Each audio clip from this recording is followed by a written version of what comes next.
It's CashColorCannabis, a high level of conversation. We back at it live, Hip Hop Daily, and this episode is sponsored by our delivery buzz at Canago.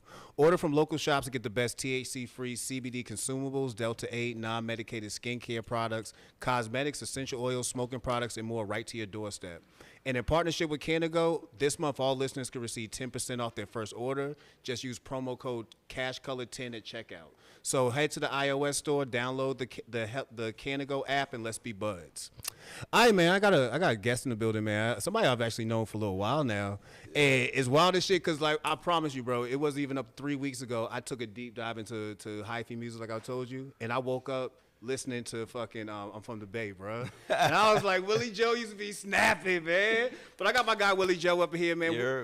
Willie probably pulled off one of the best transitions I've ever seen in my life when it comes to music, in the music business, man. And tonight we're going to talk about that. We're going to talk about his upcoming showcase, the Sage Stage, which goes down July 1st. Yes, and, sir. And we're going to get into this whole weed thing, and I'm going to talk a little bit about hyphy culture with my guy. So, Willie, what's good with you, bro?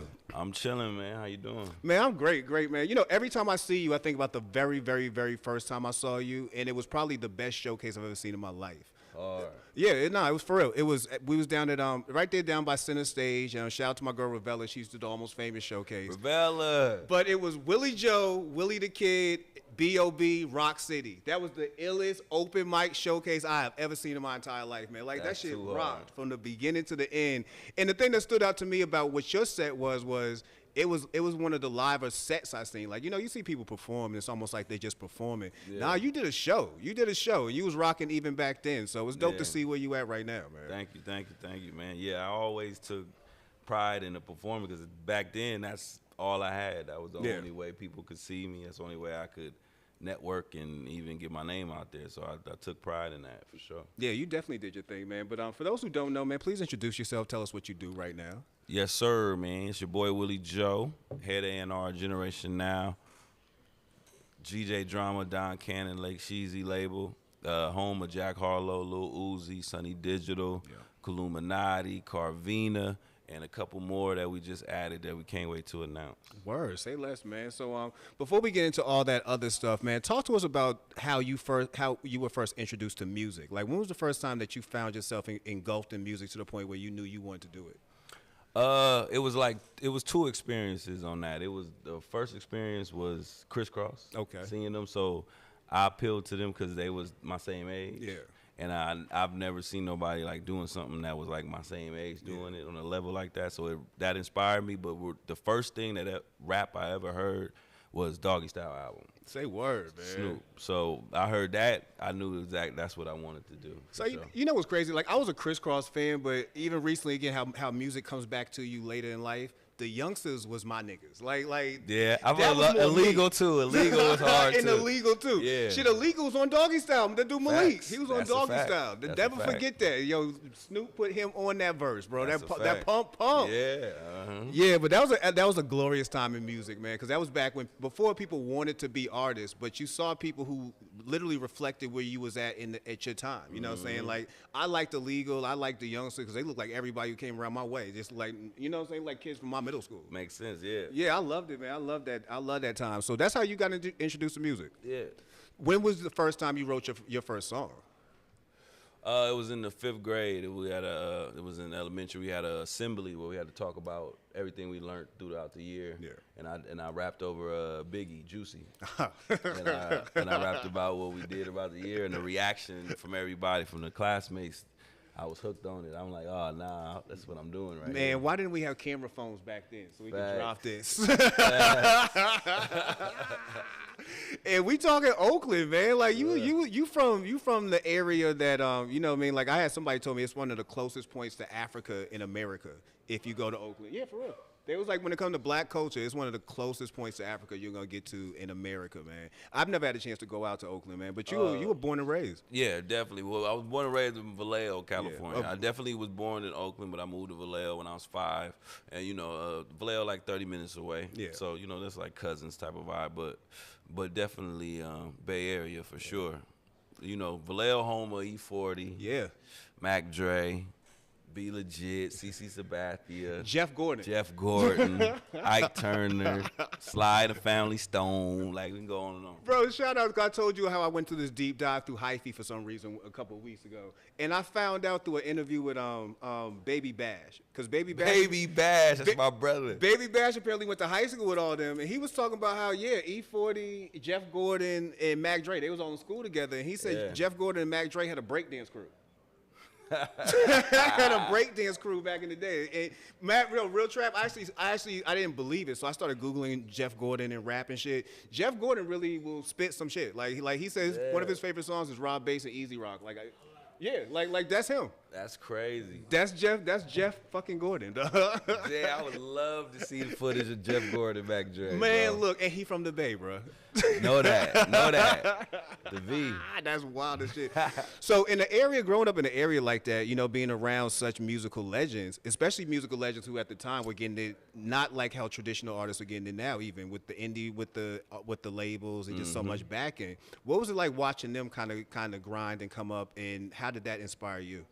It inspired me tremendously because it gave me the sense of, like, even though I was rapping and I definitely wanted a deal, I had the type of attitude, like, until the deal happened, I'm going to be pushing my own line. And that comes from watching E40, Be Legit, all them, like, coming out the trunk and having that whole lifestyle and, like, get it yourself, like, we don't have no labels out. Because you got to think, Bay Area is 8 hours away from LA. Yes. So we're not really like close to labels like you would think we are. Like, you know what I'm saying? So we had to basically create our own industry. Yeah. And that's lasted up until this point. Yeah. And that's one thing I loved about the Bay Area. Like, I used to read Murder Dog. And you can flip through there, bro. I'm gonna take you back, like, bro. I used to flip through them pages, and I was always amazed by what they was doing then, because again, you're doing it minus a label, so it was always kind of confusing to me. You could even exist like that way, but the fact that 40's still doing his shit even to this moment is wild as hell, man. Absolutely, that's a legend right there. Yeah, so that's a lot to pull from as far as being inspired when it comes to the music level. But how did you get from out there to where we are here in Atlanta? Like, how did the trip happen to get you down here? Well, out of high school, probably like a couple years out of high school, I have a little sister. She's like not that little sister. She's like a year and a half younger than me. Yeah. But so she was the first person out of our family to go to college. So she ended up deciding to go to Clark. Okay. So when she went to Clark after her freshman year, going into her sophomore year, she used to just hit me back in the Bay like, I see you pushing your music. I really think that you need to come here because I feel like Atlanta's about to be the next place. She really called it. Like, she used to send me, like, would never forget, she sent me T.I., I'm Serious.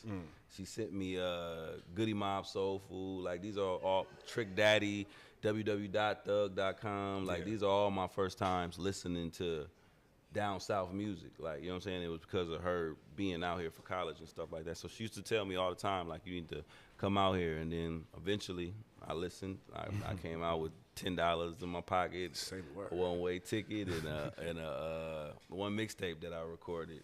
Man, I just grinded it up, and probably about a year from that point is when you saw me at Almost Famous. Wow. So so it wasn't even that long that you was even in the city. Nah. That's crazy, man. But you came at the right time, because when I was down here, that was around the time, or a little bit before that, where you started seeing 40, Keek the Sneak, Too Short, all them starting to come down to Atlanta. So it was almost like the Bay was in Atlanta.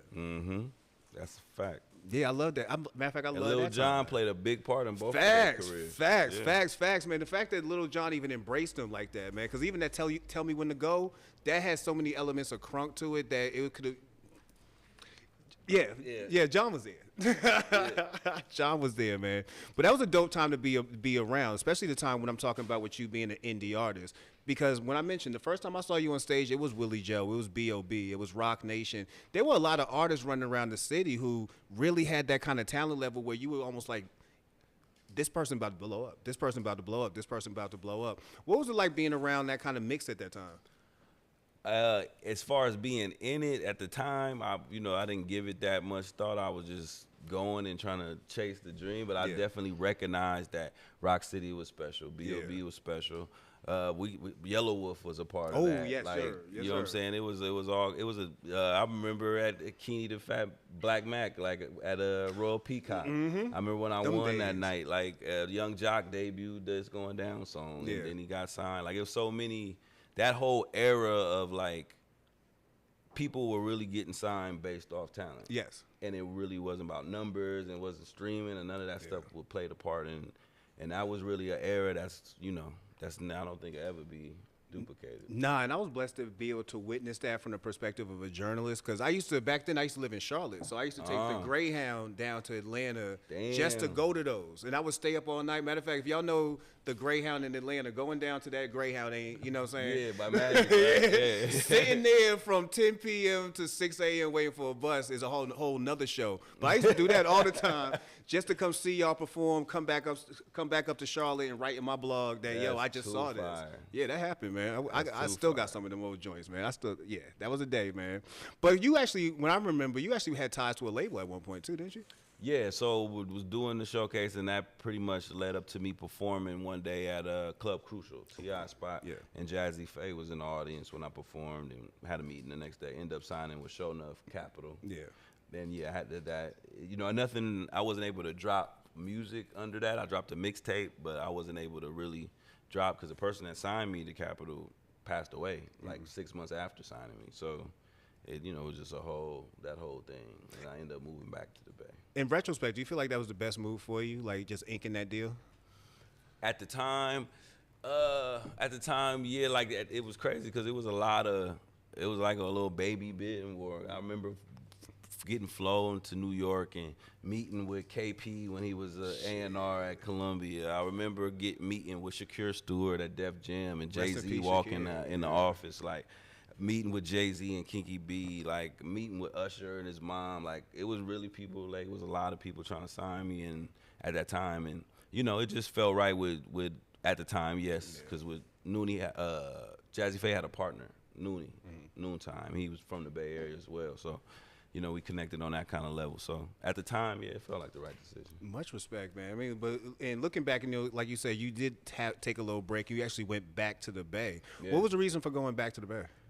Cause just businessly, everything just fell apart. Like a lot of people don't know, like the label, they broke up. So I was signed around the same time with Lloyd, Cherish, Sierra, and stuff like that. But Jazzy Faye and my boy Noonie, they broke up. So that departed. The guy at Capitol passed away. I was being managed by my boy Tyreek in Fort Knox. Like we wasn't seeing eye to eye at the time. So it just felt like everything was falling apart, like type of vibe. So I just wanted to. And the main thing when I was having them bidding wars, the main thing they would always say is you popping in the A, but nobody know you in the Bay. That had to hurt knowing where you from. I'm an authentic ass nigga. Like I'm like I didn't fuck with that at all. So when all that happened, I looked at that as an opportunity for me to get that right. Yeah. So I moved back to the Bay.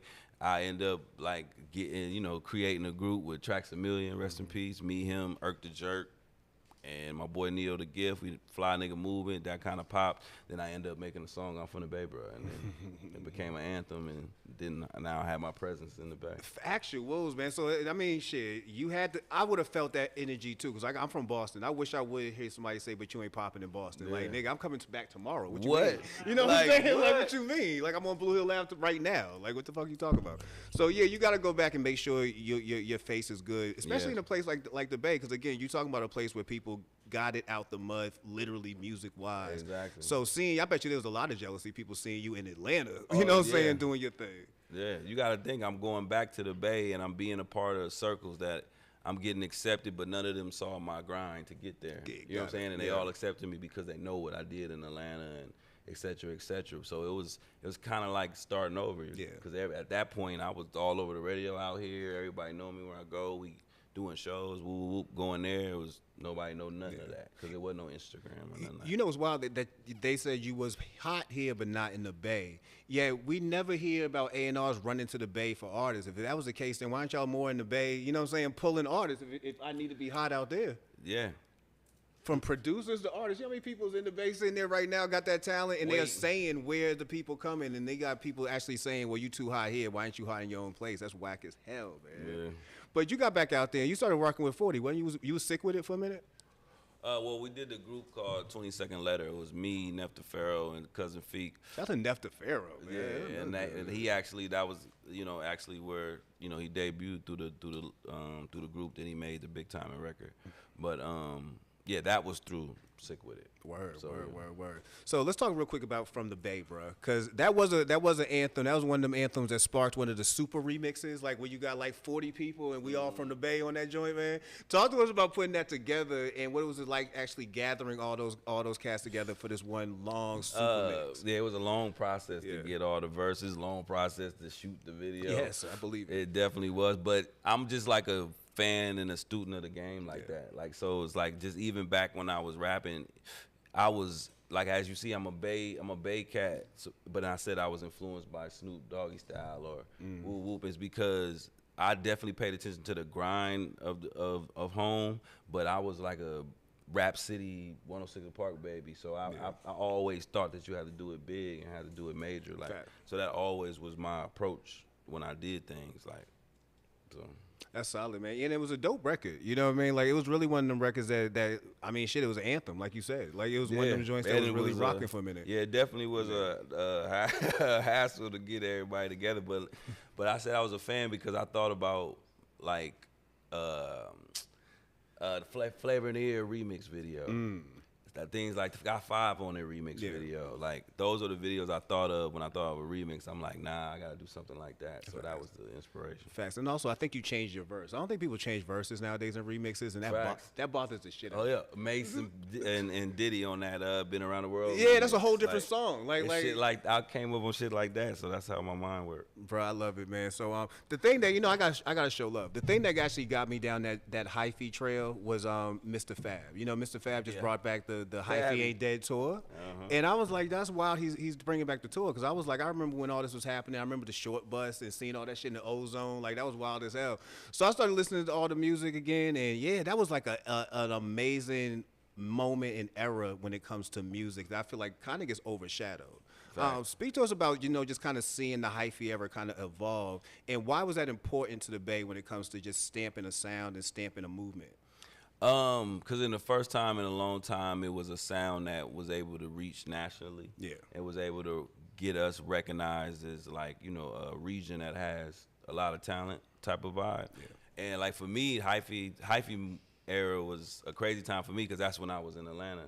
So you got to think like I'm missing the hometown, certain little things, Sway, My Block, all that type of stuff. But at the same time, I felt it was like my responsibility to be like the Bay representative in Atlanta. Like I took that on like head on. So yeah, hyphy movement was definitely a special time. Yeah, man. Shout to Fab, man. Hyphy ain't dead. They definitely did a show. They definitely did a show, and they brought people out. And I was like, that's proof positive that was a movement for real. Like I heard somebody say, we was talking music a little while ago, and they was like, speaking about the Bay, said the Bay ain't really had nothing rocking like that really since the HBK shit. You know what I'm saying, with Sue and all them. Like that was the closest time. He don't get a lot of they don't get enough credit for what he did. No, they really don't. Even as a producer, they don't give Sue enough credit. Because at one point, I felt like him and Problem put the battery back in Wiz's back. Yeah, they put the battery back in that man's back and got him charged back up to what he should be. Yeah, that's a fact.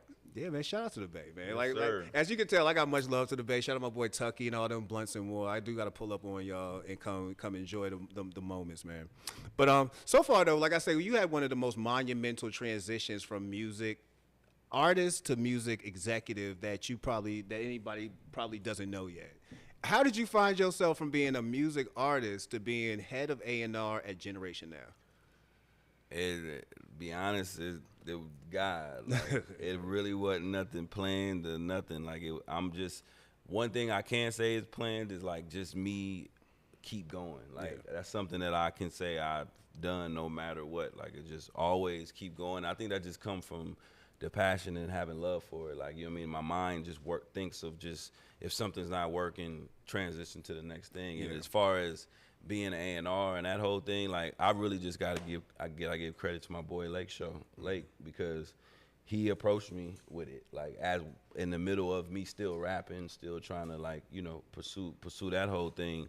I guess the way I was marketing my shit, the way I was doing my shit, it was coming across like an A&R. But the one thing, like I always had a relationship with Drama and Lake and Cannon, and I used to always just like send them artists or like send them songs, and like those artists or that song would really pop. Like I remember, like I sent them Thug Stoner for the first time, told them it was gonna pop, and it popped. I sent them Money Man. I sent them like, you know what I'm saying, all certain little people, and it popped. So they used to recognize and look at it like, man, you got an ear for some shit. Yeah. So one day, so basically once Uzi popped and they really established the label, he came at me and just was like, I think you should think about being A&R. And when he said that, he didn't say you hired. Yeah. He said you should think about it, and we thinking about it. But from that point on, I was at the studio every day for 6 months. Didn't care about no pay, didn't think about nothing. Just involved with all the projects, just showing my whoop. And then eventually, I just became an A&R. And then as I kept pushing and being a part of projects and certain ideas popping, was blessed to be a head A&R now. Bro, that's crazy, man. Because most people, when they hear A&R, they just feel like it's something that just kind of happened. But I don't think people recognize the kind of work you got to put in to be even recognized by a label that you have the type of ear that we would want to hire you and keep you around full time. Like that's a move in itself, bro. Yeah, that's a fact. Blessing, like I said, is God. Obviously, I love it, and it's something that I take serious and try to improve in all the time. But it wasn't a thought at first. Yeah. Yeah.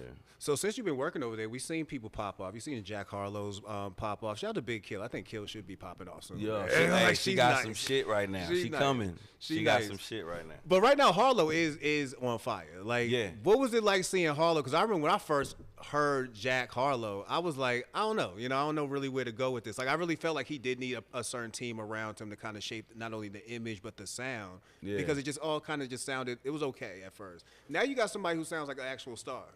Definitely. That's crazy because the first day at the studio where they asked me, think about being an A&R, the first thing they did was lay a few artists in front of me. And one of the artists was Jack with the Dark Knight record. And it was crazy because I'd seen it immediately. Yeah. I was like, I peeped it. Like, to me, it was different that he was rapping like that and he was comfortable enough to not be trying to look cool. Like, he was just really just trying to be himself with his glasses, his homies. Like, that really was appealing, and I saw what that could be. Yeah. Speaking of even working, like seeing somebody like Uzi, you know what I mean? Like that's a whole nother, like he's almost transcended hip hop at this point. You way more pop music at this point. Yeah. Watching that happen, what was that like? That really like inspired me because I seen that from a friend level. Like, you know what I mean? I wasn't on the label when they first signed him. I was just friends, you know what I'm saying? So I was able to, anytime Lake and them came to the city, came to the Bay on tour, I was always link up with them, stuff like that. And I remember, never forget, they was on tour with Fall Out Boy and Wiz Khalifa. And they brought Uzi. Uzi would come out during drama set and he would introduce him. Like, hey, my new artist, Lil Uzi Vert. So I met him in Sacramento. It was like, that day we met him, nobody know him. It's like, oh, okay, for sure. Seen him perform. Like, oh, okay. Lake telling me, yeah, man, he's kid dope. He from Philly. Watch, woo woo. Yeah.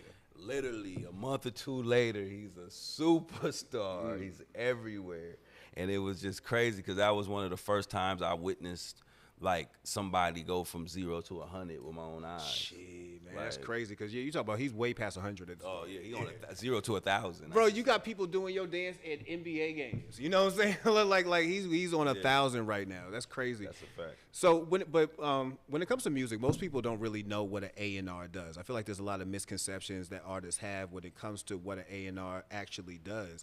For those who don't know, tell people what an actual A&R has to do when it comes to a day-to-day basis. It's a few things. It's first of all, A&R means artist and repertoire.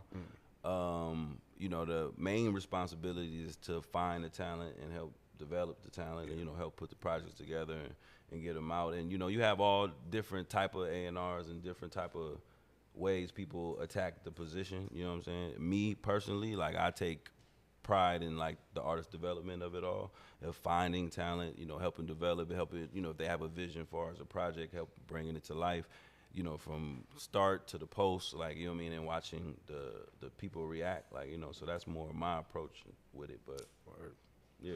Word, man, that's crazy. So, but speaking of the A&R part, you actually are starting to bring out some new artists, and you're starting to help develop new artists with your Sage. That's dropping July 1st, man. Talk to us about that. Sage, July 1st, Smith Old Bar. It's just, just trying to just kind of like give back in a way of like create opportunities for people to perform. Everybody that's performing on the stage is unsigned artists. We got spoken word, we got R&B, we got conscious rap. Like we got a house band, Vibe Control. Like, and I'm partnering with a dope company, Poetry on Peter. Okay. It's actually it started right up the street, and they got a dope monthly spoken word event that's gaining a lot of attention. They're making a lot of moves, and we pretty much came together to like combine artists with her spoken word artists to create a vibe. So, who are some of the artists gonna be performing? It's a few people. We got my boy J Dot Rain on that thing. Yeah, he's nice. You know what I mean? Yeah. We got Shane LaRue. We got Sheen, T Royal, Kai Cash out of New York. It's all kind of people. We got Gigi De Niro hosting, Manny Supreme hosting. That's 94.5. That's 107.9. So it's definitely a vibe. J-Dot had a record called Step about maybe a year or two ago. That record hard as fuck. J-Dot really got potential to be up there. Like from lyricism to just appearance. Like he looked like a rapper. You know what I mean? Facts. Like he really kind of dope. He really dope. I do appreciate. And that's what just any showcases I put together, I don't even really look at them as showcase. I kind of like try to put together as concerts, even though my goal is to have kind of unsigned, more unknown, on the rise type of people on it. I always want to present it like, just come here to good music. Like, what I'm saying? Even though you might not know each artist, you definitely going to vibe, and it's not going to be on some like, who next, or, it's going to be dope. Do you see yourself elevating to the point where you're head of a label?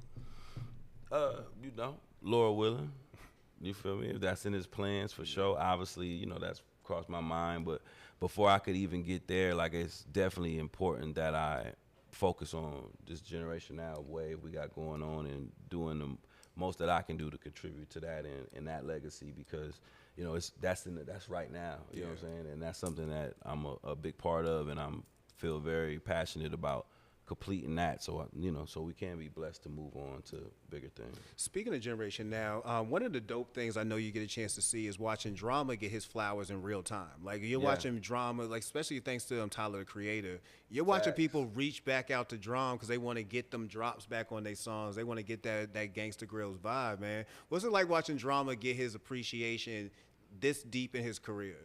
Wonderful. Inspiring, like, just to know where he came from and to know like, how hard he worked and how it just keep going. That just shows you if you don't stop, like, if you feel passionate about what you do, you authentic, people gonna respect it, and you can create a legacy that can live forever. And what's crazy about his wave is like, this is a similar way. This is like a Isley Brother wave. Like this is like a, he's showing it, and he's doing it in hip hop, where he's showing you like you could just keep going and keep reinventing yourself and keep transitioning. He inspiring old and new. This boy got Gangsta Grills with Young Boy to all the way up to Jim Jones. Like you know what I'm saying? So salute to DJ Drama. We need to speak this into existence. I want to see a Hove Gangsta Grills. Like Hove Gangsta Grills. Yeah, can we see that? Fucking break the internet. Bruh, what you mean? Like we got to bring back Dat Piff for that. You know what I'm saying? Like live mixtape's gonna come back for that moment if that ever actually does happen. That would be dope. It would be dope. So looking back at your own career, man, what kind of advice would you give to somebody else who was looking like, I want to step in his footsteps as far as going into this music and being an A&R and getting in on this side of the business? Love it first. Yeah. Love it. Don't get me wrong. If you want to be in a business, you ain't gotta love it to be able to get some money out the business and stuff like that. But loving it is gonna make you like be able to transition, adapt, like adjust. Like in any situations, your brain is always gonna be working to improve, to grow, because of the love you have for it. Like you know what I'm saying. If it's a money grab, that's straight, but that's not gonna last that long. Like you know what I'm saying. So I would say first and foremost, make sure you love it, and like at the same time, you don't have to love everything about it. Find out what you love about it, and lock in on that. That's what's up, man. What's on your playlist right now? Playlist right now. There's a few things on the playlist. Lil Tyler for sure. Okay. He going crazy. I got my dog Mecca Lux. Oh, he's nice. Yeah, he's nice. He's nice. His new project, you know what I mean, is definitely fire. Of course, DJ Drama album. I'm really like that. You know what I'm saying? A&R by Generation Now. Jackman. I'm trying to think though, cause I'm listening to some shit. Who just dropped that I was fooling with? I like Dirk's album. Word. It was cool. I fool with that. I mean, I can't think right now, but it's a few shit. How you feel about some of the new artists coming out the Bay? Like, rest in peace, Slow B. Slow B Slow B's not necessarily a Bay person, but yo, bro, Northern California. My man's legacy grew tremendously, and I hate when that happens after people pass. But seeing people like Slow B, seeing the boys, seeing these acts right now, taking it to another level with the sampling in the music, the bringing the whole vibe of what the Bay Area is like to another generation. Yeah. How you feel watching this newer generation kind of come up? Oh, I'm fucking with it, man, because it's keeping the wave going. It's creating, a new wave. It's opening doors. Like, and a lot of people don't even, like, they finally getting they, like, just do. Because I feel like, personally, like, as far as it's even the Detroit wave, like, going crazy, like, was, like, kind of influenced from SOB, RBE, like, you know what I'm saying? And what they was doing, like, and to see the boy being in the mix and doing what he's doing, people finally getting their flowers. Bro, I'm happy for him. Sorry, I know he about to get locked up if he ain't already locked up. Nah, free the boy. I hate when that slows somebody's progress down because I feel like he was on a run. You know what I mean? He's in the NBA, was the new NBA game. Like, Bro was definitely on a little run after me being concerned he could even hold it down as a solo. You know what I mean? Because for the longest it was T.O. that people thought was going to be the star out that group. Come to find out, it's the boy. You know what I'm saying? Like, boy, that out boy here. Be on it, boy. Bro, I listen to music. This is what I do. I fuck with that. Yo, also smoke weed. Exactly. This is called CashColorCannabis, man. And you from the area where, they got that good up in North Cali, man. Yeah. What was the first time Invented you smoked? the good. Yes, they did. What was that first time you smoked? 15 years old, snuck a joint from my dad. All right. And smoked it with my partners. That's my boys to this day. Tell me your dad was pissed off that he missed a joint.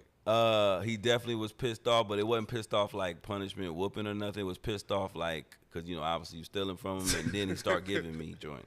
That's what's up, man. I'd rather you smoke with me than outside. So now you smoke on your own. Do you have a preference? Is it rolling papers? Is it backwoods? Is it bongs? Yeah, I'll be definitely backwoods. I kind of fuck with loose leafs now a little better than backwoods.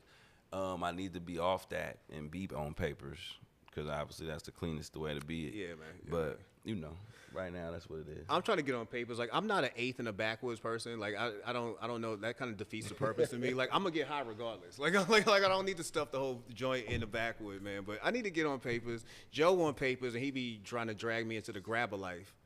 I fuck with grabber too. I don't know. Grabbers hit you almost like a backwood. Like, you puff that shit, smack right in the face. Like, you got to have real lungs to do grabbers, man. Fact. When we was in Jamaica last year, they was putting me onto that shit too. I'm talking about, you go to Jamaica, hit a chalice or some shit like that, that's another hit. That's another hit. That shit smack you in the face. Do you got a favorite strain?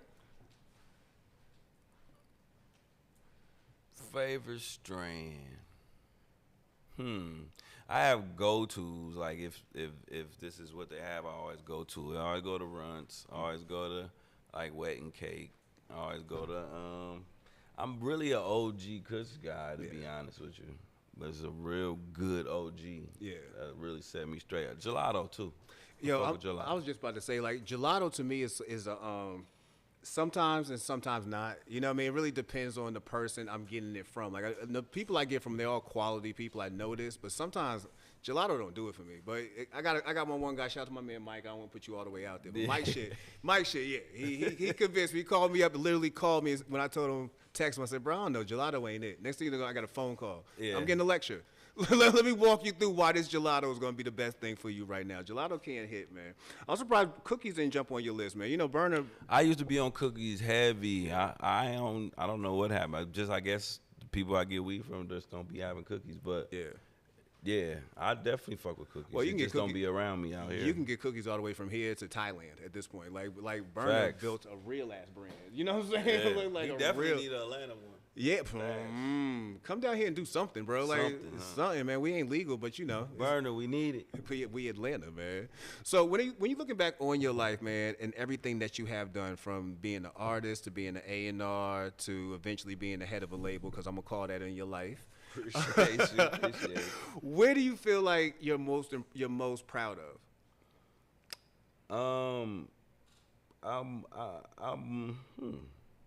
I'm most proud of just of me finding what I love early. Yeah. Because all my experiences everywhere I've been around the country, then there were like, and even sometimes out the country, like all my experiences, all the dope people I met, all the dope people I looked up to rap, and now they my peers, like all these things happened through my journey of like chasing my dream, like and if it wasn't for me finding my passion at an early age, I wouldn't have been able to have all these experiences and have who I am today. Like so, that's the biggest thing I appreciate the most. My boy, man, congratulations on the evolution. Like I say, I remember watching this man on stage killing it, to now watching you behind the scenes killing it.